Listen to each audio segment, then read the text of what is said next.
Denver Broncos defensive lineman Dre'Mont Jones is expected to test the free agency market. If he does leave the Broncos, who could they look at? And plus, the NFLPA hands out their grades for the offseason ahead of free agency. How does that impact the Broncos? You get that and much more on today's brand new episode, Locked On Broncos. You are Locked On Broncos, your daily Denver Broncos podcast. Part of the Locked On Podcast Network. Your team every day.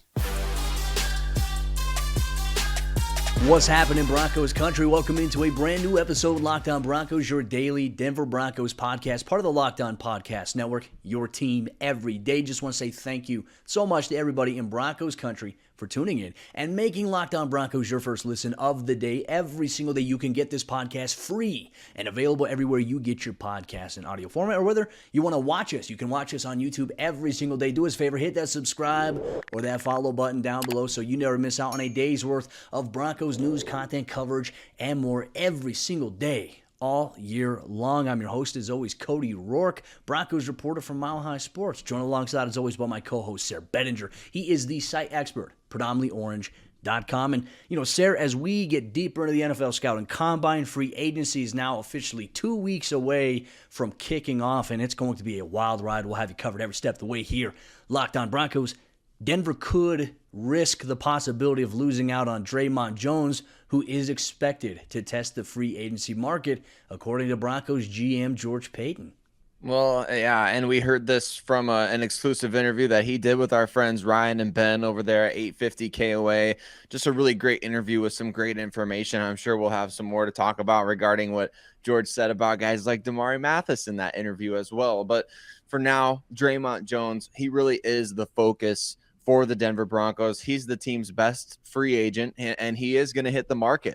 I know Mike Klis reported that the Broncos aren't going to give him the franchise tag, but George Paton really confirmed that by saying that they're going to let him hit the free agent market, which, what does that mean? I think a lot of people are instantly assuming, oh my gosh, the Broncos are letting him go. Well, that ultimately may end up being the case. But for the time being, Cody, it's important to remember for everyone here, the Broncos still have the exclusive rights to negotiate with Dre'Mont. I don't think George Paton said hey, we're going to stop talking to him and his agent.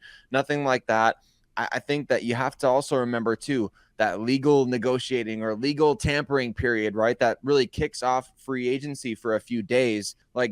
In recent years, even last year, I remember there was at least one or two deals can even be agreed to, and then players and agents, and they can go back on these things. These are verbal agreements that can be changed before you get it in writing, as they say. So I think the Broncos have an edge, even with Dre'Mont hitting free agency here, right? They can say, hey, here's where we're at in terms of average per year and guarantee. Go out and test the market. Tell us what you hear.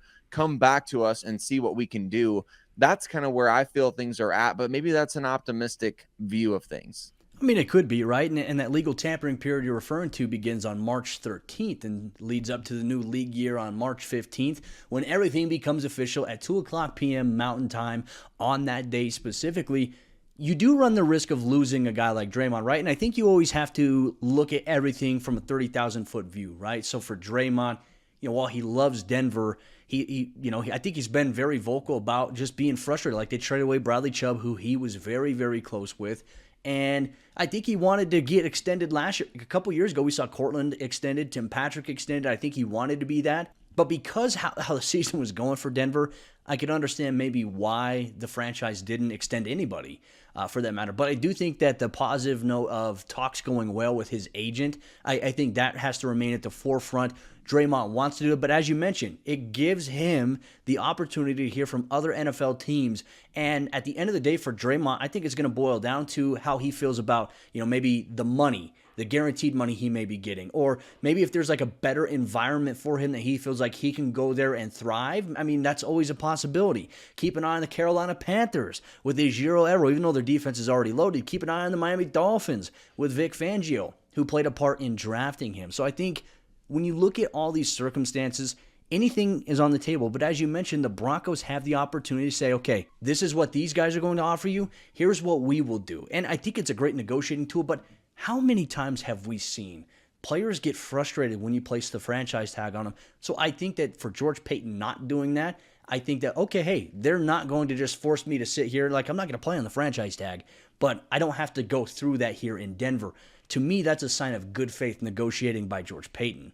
It is. It's a really great move by George Paton in terms of really wanting to get on the players' good graces, right? To just say, hey, we're going to throw out, there's not going to be a franchise tag. We're not going to hold you hostage, even though the franchise tag for Dre'Mont Jones would be what, like 4 or 5 times the amount that he's made throughout his entire career so far, or something crazy like that.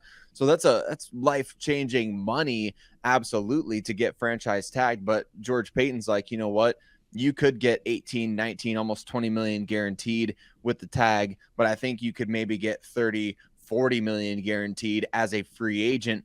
And it's doing good by the player to allow them to go do that. Look, football is a physical game. We don't need to educate anybody about this. Like, the best situation for these players, because for some weird reason, NFL contracts are not fully guaranteed.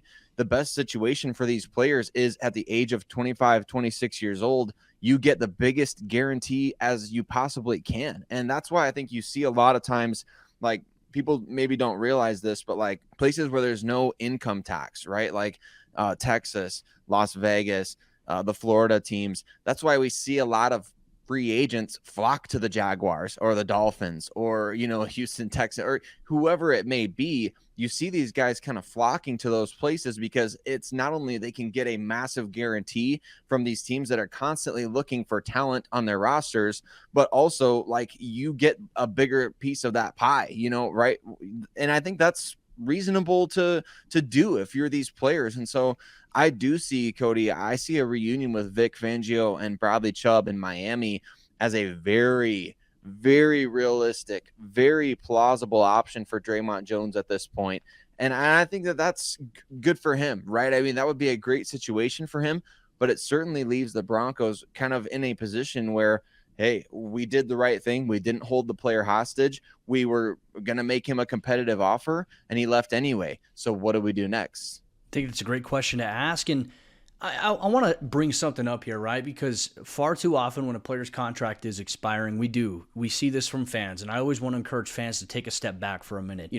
If a player wants money, or for example, if they're like, hey, I want to get paid, oftentimes fans call these players selfish, but an NFL team can just cut a player at any given time or do this and say, oh, well, it's just a business. It's just a business for a business conglomerate, but for a player, they get deemed with labels like being selfish or, good riddance. I don't understand that. If Dre'Mont Jones leaves, we're happy for him. We want to have, want him to go on and have success, but fans shouldn't have this hatred towards him if he leaves. I think that this is a wild time, free agency. We always see some over-the-top things, over-the-top comments on Twitter. We see it on YouTube at times.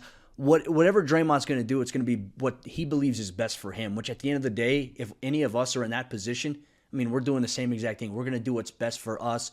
At the end of the day, from our bottom line, it has to be a good fit, financially. All these things factor into the equation as it pertains to that. But the Broncos have to ask themselves a serious question. If they do lose Dre'Mont Jones in free agency, who are some options that they could take a look at? You'll get that on today's episode, Locked On Broncos. This episode of the show is brought to you by our friends at Built Bar. If you're looking for a delicious treat, but you don't want all the fat and the calories, then you got to try a Built Bar today. What makes Built Bar so good is, well, they're covered in 100% milk chocolate. The bars are healthy for you. They're soft, they're easy to chew, and they are delicious. Each bar contains 17 grams of protein, 130 calories, and only 4 grams of sugar. And they have a wide variety of flavors that you can check out for anybody who loves chocolate, coconut, brownie, peanut butter, you name it. Built Bar has it, especially the chunk. Oh, geez. Especially the puffs that contain marshmallow filling around a soft and nougaty center. You can take advantage of that by going to Built.com today, or if you want to head to your local Walmart, you can get a box of 4 Built Bars today at your local Walmart, or if you want to buy in bulk, you can go to your local Sam's Club and get a box of 13 Built Bars today. Make sure you check it out, and once you take a bite of it, make sure you thank Locked On Broncos later. Let us know what you think about Built Bar. If the Denver Broncos miss out on Dre'Mont Jones, if he walks in NFL free agency, what will the Broncos do? Who are some options that they can maybe take a look at. Thank you so much, Broncos Country, for tuning in and making Locked On Broncos your first listen of the day. Every single day, you can get this podcast, like we said, every day on your favorite audio podcasting platform, or you can watch us on YouTube. We're always free, and we bring you daily Denver Broncos news, content, coverage, and more. So we appreciate you taking time out of your day to listen or to watch us break down all things orange and blue. Sayre, let's continue on with our conversation.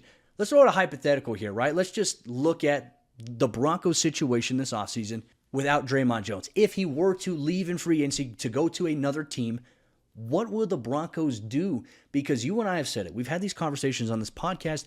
You can't necessarily replace a guy like Dre'Mont and what he's been able to do. I mean, he led the team in sacks this year, and he missed 4 games. 6.5 sacks for him. We talk about the quarterback hits, quarterback pressures. He is a very, very good player for this Broncos defense. But if you miss out on him, it's going to be hard to replace that type of production. But there's always options available on the free agency market. So let's take a look at some names here. No doubt, Cody. And maybe one of the biggest names is somebody who, was drafted in Arizona the year Vance Joseph became their defensive coordinator, right? Back in 2019, they used the first pick of round 3 on Boston College defensive end Zach Allen, who in recent years, man, he's really become a disruptive player for them. Among defensive linemen in this free agent class, Cody, nobody has more quarterback hits last season. So 19 quarterback hits last season from Zach Allen, credited with 5.5 sacks as well. Very much so a big-time playmaker on that defensive line as well. I mean, I haven't studied a ton of his film to know, like, okay, this is how he compares to Dre'Mont Jones in terms of how he was used, but the production over the last couple of years has been there for Zach Allen. I don't mind that at all. I mean, and when you're talking about a 1-for-1 replacement, it's like, why would you pay Zach Allen instead of Dre'Mont Jones? Who knows? Maybe the difference in terms of the millions of dollars could net you a starter at another position. We don't necessarily know that. Of course, I'm sure Zach Allen, he knows that he also leads among defensive linemen in this year's free agent class in QB hits. But I think he would be, maybe besides Javon Hargrave, who, Cody, I don't necessarily view him from the Philadelphia Eagles, don't necessarily view him as the most realistic option because he's probably going to get, I mean, I don't know how much money. There's a lot of teams out there with a lot of money, and I think Javon Hargrave is going to get a lot of money. So I don't necessarily view him as the most realistic option, but I think he's another name on the list. So Zach Allen, Javon Hargrave are 2 names that maybe are at the top of this year's free agency list in terms of D linemen. And now we take a look at guys that have played or have been coached by Marcus Dixon, the Broncos defensive line coach, or have played for Sean Payton. And I think one of the intriguing names too, and I was talking to our good friend Ross Jackson of Locked On Saints about this, David Onyemata is a very, very interesting name to throw out alongside Sheldon Rankins, who's also played for Sean Payton before. And I think you have to ask this question, Sayre. I mean, does it make more sense for a guy like Sean Payton being the head coach and having some say and working alongside a guy like George Payton to say, you know what, if we lose this guy, I know what this guy can bring to the table for our team. I mean, what better scouting insight than a guy that has coached him before? And I think you can say the same thing for Marcus Dixon with guys that he's coached, Ashawn Robinson being one of them, Greg Gaines. Does it have to be a big, big name that the Broncos go after on the defensive line if they lose Dre'Mont? I think that's another appealing thing we have to throw out there because you do have 2 guys on the roster already who have some developmental traits already that have been coached up by Marcus Dixon on the roster, but you've also invested capital in. So you have to make sure these guys find a way onto the field at some point. Yeah, Matt Henningsen, obviously Ioma Uwazurike, 2 guys from that 2022 NFL draft class. And I don't think that's going to necessarily excite anybody at this point in time when we're talking about, hey, how are we going to replace, Dre'Mont Jones if he walks in free agency? People may not necessarily be looking at those 2 names as the first ones, but we also got to remember, and the Broncos made a pretty substantial investment last year in free agency to get DJ Jones from the San Francisco 49ers. So he's going to be kind of that centerpiece of the defensive line. Mike Purcell also still under contract.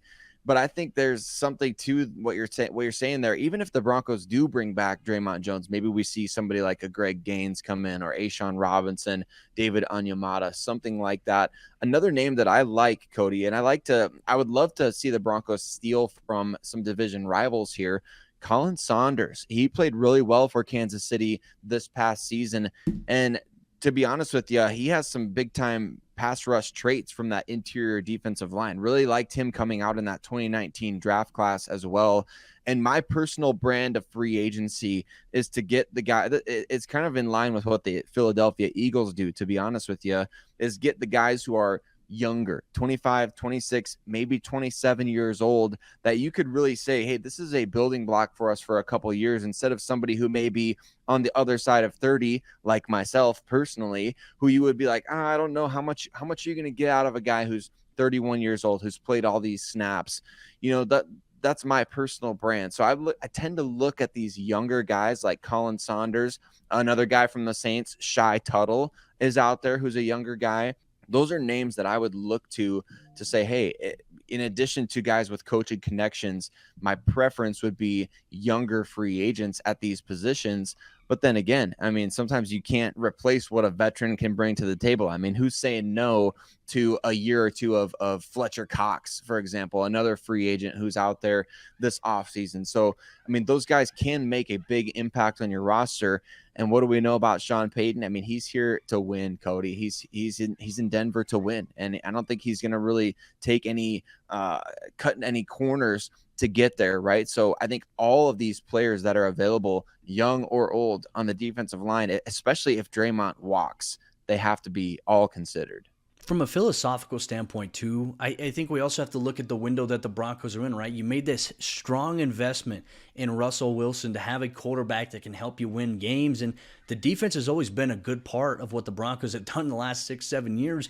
Do you maybe sell out a little bit in free agency and maybe do like, okay, hey, we're going to do a couple Band-Aid solutions, but they're going to be guys that have experience, young guys that can maybe step in as well? I wonder what the philosophy is going to be with Sean Payton and how they want to do things, because I think from an NFL draft standpoint, we already know what George Payton's philosophy is, right? It's to draft the best players that are available that also can help fulfill a need and maybe even help out down the line, but it's also being able to get them to their second contract. It's about player development. And if you want, like in this window that you have with Russell Wilson before, his career potentially, you never know when it's over, especially with him going to be, I think, 35 this upcoming season. Like he turned 34 last year, so he's going to be 35 at some point of this next season. You had to find a way to win in this window that you have with Russell as the quarterback, and there's no guarantee that he's going to play better, but the hope and the belief is that he will. So much of this can change how the Broncos plan to do things. And I'm excited to see what they do in free agency. I'm excited to see what they do in the NFL draft. And one thing is for certain, we'll have you covered every step of the way. But speaking of free agency, perception is everything. And the NFLPA recently conducted a report and a survey amongst NFL players about report cards for various teams around the NFL. You'll get that on today's episode, Locked On Broncos. But before we dive deeper into that, let me tell you about what we have going on here at the Locked On Podcast Network. If you are a Colorado sports fan, we have you covered with all your favorite pro sports. Locked On Broncos, Locked On Avalanche, Locked On Rockies, and even the Locked On Nuggets podcast. But there is a new face in town at the college level, and that is Deion Sanders. It's prime time in Boulder. We have the Locked On Buffs podcast every single day. You can get that on your favorite audio podcasting platform, or whether you watch on YouTube. Check it out today, the Locked On Podcast Network, your team every day. Ahead of NFL free agency, the NFL Players Association has put out a first ever release of report cards for every team around the NFL, considering various important categories that could influence maybe how teams perceive or players perceive going to an organization in free agency or via trade. Thank you so much, Broncos Country, for tuning in and making Locked On Broncos your first listen of the day every single day. Sayre, I tell you what, my friend, the NFLPA, they've done some interesting things this year. Not only did we get the first ever player-led All-Pro vote, which I like. I think that is super important. But just yesterday, they dropped the report cards for all 32 teams across the NFL based on a wide variety of categories related to how they treat families, how the weight room, the strength staff, the athletic trainers, the food, and the locker. Like, all this is very, very interesting. And the Broncos, I mean, when you look at it without having all the information, you're like, oh, geez, it's not good. But Denver has some good categories as well. They do. Let's start, I guess, with the bad news first, right? So the lowest grades that they received in this report card was in some unfortunate, areas. Number one being, I think, Cody, treatment of families. I don't know what the criteria is for that. If it's like, hey, this is how many tickets we have available to families, or this is how we, help take care of. I have no idea what the criteria of that is. Maybe you can speak to that, or if you've talked to Yeah. any players about that.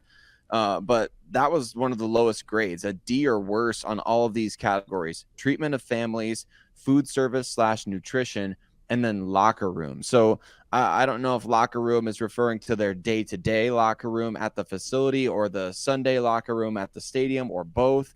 I know they just got a brand new locker room at the stadium, so probably more likely at the facility. But Cody, can you speak to some of these situations here where the Broncos have received really low grades from players voted on this? Yeah. So I find these to be interesting categories that they received D or worse. Yeah, so for treatment of families, a D plus, it's ranked 24th in the NFL. Now, I think a lot of people like the perception, like, oh my gosh, they treat families horribly. So what this means, and I'll go through and I'll give you the breakdown there in terms of this, where players feel like their families have support. Now, the Broncos do offer daycare, which is good to be able to have that. But they are also one of 14 teams that do not offer a family room. And there was also some emphasis or discussion on after games, when the games are over, a gathering area for family. I believe they go out, where they run out onto the field. That's where family can gather after the game and see, and obviously see their husbands and, sons, fathers, whatever you may have there. So that was a D plus. And look, I think one thing is for certain: Greg Penner is going to see this. He's going to find a way to make improvements because that's what he cares about. We've already seen that. I do want to preface this by saying here what it says in the official release regarding all of these grades. It says the Denver Broncos are ranked 20th in our overall team guide. The survey results show that 100% of player respondents believe that the new ownership group is willing to invest in upgrading the facilities. And one example is the club's decision to replace the playing surface at the end of last season, despite it being the last home game of the year. Most of the feedback received focused on services available to players as opposed to any serious complaints about the club's facilities. So I think those are very important to differentiate here as we go down this list. So we mentioned the treatment of, obviously, families. Food service and nutrition graded out as a D. There were things that stood out that they liked, right? Like all 3 meals are provided every single day. They're one of only 2 teams who do not provide vitamins to players, which players want that, according to this survey respondent. And then multiple players don't feel like there is an individualized nutrition plan or support. So players, linemen, defensive backs, different body types, they want individualized nutrition plans that help them meet their goals, not only for fitness levels, but also just, for them to be able to play at maximum efficiency. I think that's important. They're tied for 22nd in that category. 67% of players say that there is enough room in the cafeteria. So there is that. The weight room was a B+, and the biggest complaint is that most of the issues brought up by players were related to wanting more space in the weight room. That's hard at times, right? Especially in the offseason. When you have a 90-man roster and you have to go through workouts, you have to do different circuits because you can't have 90 players in the weight room. It's just not big enough for that, which is understandable. I mean, they always do rotations anyways. 98% feel that they have enough strength coaches, so that is good there. Now, this is interesting. Strength coaches, A-. The Lauren Landos of the world. When asked about strength coaches adding to their success, they ranked tied for 17th, which in A- grade is good for 17th. It goes to show that there are some good programs that are out there. The Broncos players gave overall high remarks to the strength staff, which is why the overall grade is still high. 96% of the players believe they receive an individual plan, tied for 12th in the NFL. Training room gets a C+, and really the main emphasis there is they feel like they have enough assistant trainers, they have enough physical therapists. There is a steam room, but they're one of only 6 teams across the league that do not provide a sauna. And yeah, there's all that. Training staff B, they feel like they have a lot of people in the training staff. Locker room, okay, this is the biggest one that fans were saying, oh my gosh, the Broncos locker room is terrible. Not in the way that you think, right? They rank D+, which ranks 23rd, and the main complaints include that there's not enough room. They need bigger lockers. There's not enough showers, not enough bathroom stalls. Sayre, I can tell you this, that this is a very, very valid complaint here by players because the lockers, like the width of them, I mean, essentially you want to look at the screen, just imagine it maximized like in the windows in which we are sitting. It's just like that. It's probably like shoulder length, maybe a little bit of outside the shoulders where if they sit at their locker, they have a little bit outside of shoulder length to be able to have like the width and room in their locker. And then there's somebody right next to them. Like it gets really crowded in there. And just imagine when you have the 90-man roster, there's not enough room for everybody. It is crowded. And I do know this, and I'll just put this out there. I mean, the Broncos are looking at building a potential new facility in the future. Not sure when that's going to happen, but it has been discussed as a possibility. So all of these things are going into consideration here for the Broncos. Did any of this kind of clear anything up for you when talking about it? Yeah, most definitely. I think just understanding that, and especially I saw some of the Twitter remarks about the locker room, and people were asking questions like, "Does this have anything to do with Nathaniel Hackett?" And I kind of wondered to myself, like, "Man, no, this has everything to do with the facility, not the people in the locker room," Yeah. which is interesting. I think a lot of times you jump to negative conclusions, right? But at the same time, here's what I think when I read stuff like this. Players that come into the NFL from Alabama, Oregon, however you say that, Cody, you would know, Oklahoma, USC, I've watched all the YouTube videos of these facilities, and I've sat there in awe thinking like, man, if only I would have been better at football coming out of high school. Like, you watch these videos of these pristine facilities that these college players are getting and what they are looking at when they walk into the locker room every day. When you come to the NFL, especially when you come to the 3-time Super Bowl champion Denver Broncos, you shouldn't be like, oh man, like this isn't as good as what we had at Alabama, right? I think that is one of the worst things that could possibly happen. As much as, the Alabama and those schools, they use that to their advantage in recruiting. When you get to the NFL, you're in the pros. It should be the best of the best of the best. And I think that this is a great situation for the Broncos to have ranked as low as they did on this list, because what does it tell you that it's going to happen? Well, you got an ownership group that's spending $100 million on a stadium renovation. You've got the $400,000 field replacement. You think they're not going to go and make upgrades now to these situations to make families feel more welcomed and comfortable around the facility or at games? You think they're not going to go and invest in the locker room? You think they're not going to go and invest in the nutrition and all of those different things, bringing maybe an individual nutritionist for each position group? I guarantee you all of this stuff is going to start changing one by one by one. And the Broncos, you can use this as a evaluation tool, if nothing else. I would say that number one, above all else, players coming from the college ranks, they should not be disappointed when they get to the Denver Broncos. They should be thinking, wow, my expectations are blown away. That's what I would love to see. And I know some other teams in the NFL do have that. Like I watched the free agent recruiting video of Kirk Cousins once upon a time, like 5 years ago, for the Vikings. And they walked him through that facility in Minneapolis. They walked him through all the different, and like, I'm sitting there thinking to myself, like, man, that I don't know if I'd be able to say no to the Vikings either. You know what I'm saying? So like, that's the kind of experience that you want players to have when they're walking through, just like, I want to come here every single day. I want to hang out with my teammates in here. I want to work out in this weight room.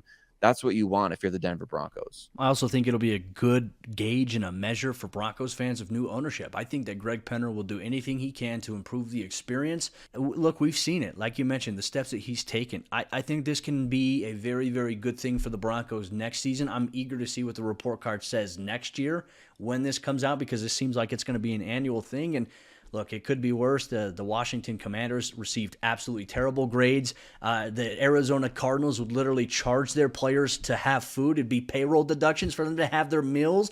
Well, that is wild. They're the only team in the NFL to do that. So there are situations where it is worse out there, but the Broncos can only improve from this standpoint, and it's going to be exciting to see what Greg Penner and company do going forward to improve the overall experience. But Broncos country, that will wrap up today's episode of the show here, Locked On Broncos, on your favorite audio podcasting platform, or whether you watch on YouTube. Do us a favor, if you have not done so already, hit that subscribe to that follow button so you never miss out on a day's worth of Broncos news, content, coverage, and more every single day, all year long, because for the true fan, there's never an offseason. The NFL Scouting Combine, the testing from individual positions will continue into next week, and we'll have you covered with any more Broncos news that comes up here on the Locked On Broncos podcast.